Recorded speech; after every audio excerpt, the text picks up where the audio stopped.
こんにちは、シャチパンです。今回はシャチパンチャンネルでも常連の日立が白物家電事業を売却するという衝撃ニュースについてです。去年こちらの動画で日立のエアコン白熊くんがドイツのボッシュに譲渡されたとお伝えしたばかりでしたが、今度は白物家電事業丸ごとのようです。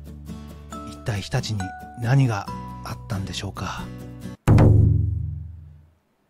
2025年8月4日、日立が国内の白物家電について売却を検討していると複数メディアが一斉に報じました。日立の白物家電はグループ会社である日立グローバルライフソリューションズが担っており、同社の広報からは現時点で発表はありませんが、この口を揃えたかのような報道っぷり、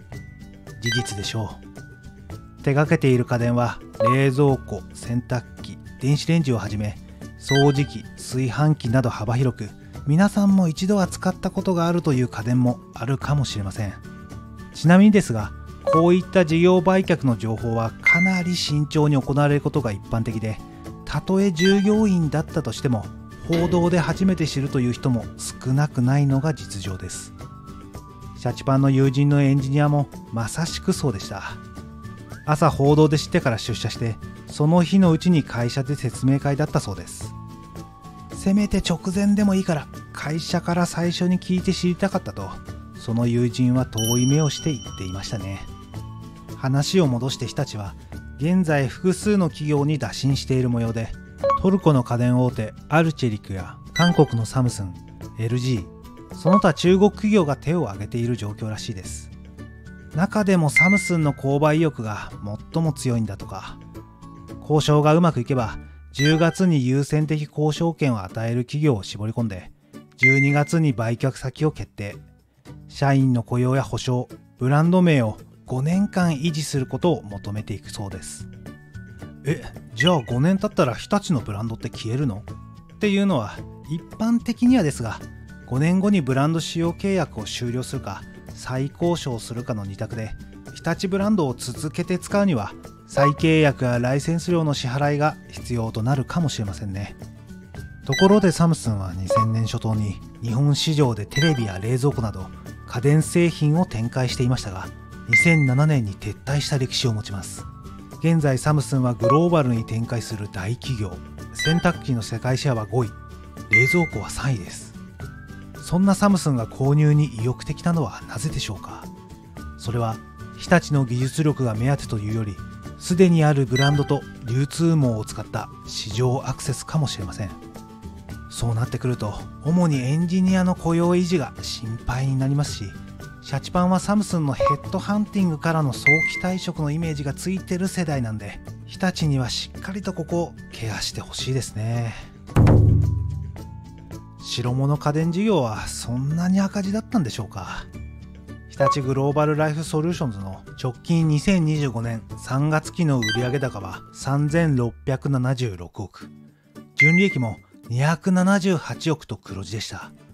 しかしこれでも日立の主力分野である鉄道や送電網設備、IT サービスといったセグメントと比較すると数倍の開きがあり、実はだいぶ小粒。加えて白物家電は売り切りが基本で薄利多売。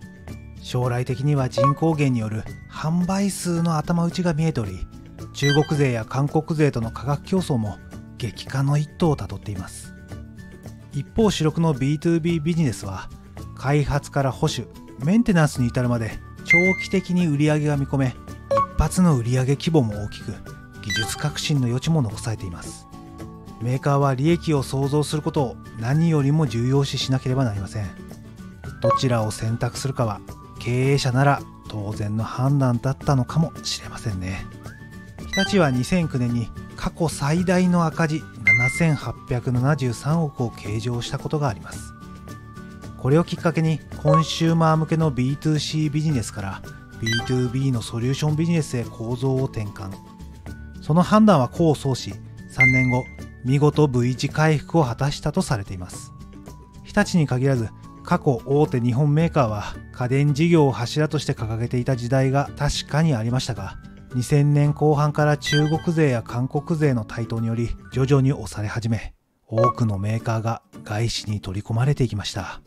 もう家電一本でやってるところなどないでしょう。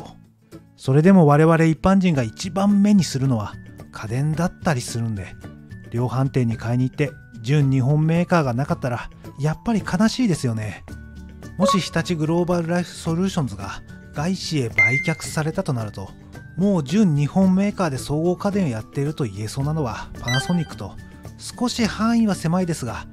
三菱電機だけになります。企業の皆さんは大変な努力をされていると思いますが、なんとか最後の砦として踏ん張ってほしいなと、こう思いますね。最後にヤフコメから引用します。パナソニックあたりが買収してほしかったが、自身も火の車だろうから無理か。世界最強だった日本家電も山陽をはじめ IR に買収され、東芝の家電は美的集団に、テレビのレグザはハイセンス、シャープはホンハイ、NC と富士通のパソコン部隊はレノボに売られました。日本人が使う家電の多くが中国資本になりました。これで良かったのでしょうか。確かにトランプ関税は問題が多いが、国益を守るという点において考えさせられるが、皆さんどう思うかな。 3.8 万いいね。皆さんはこのニュースを聞いて何を思いましたでしょうか。ぜひコメント欄でいただけると嬉しいです。以上、シャチパンでした。チャンネル登録、高評価よろしくお願いします。また見てくださいね。また見てね。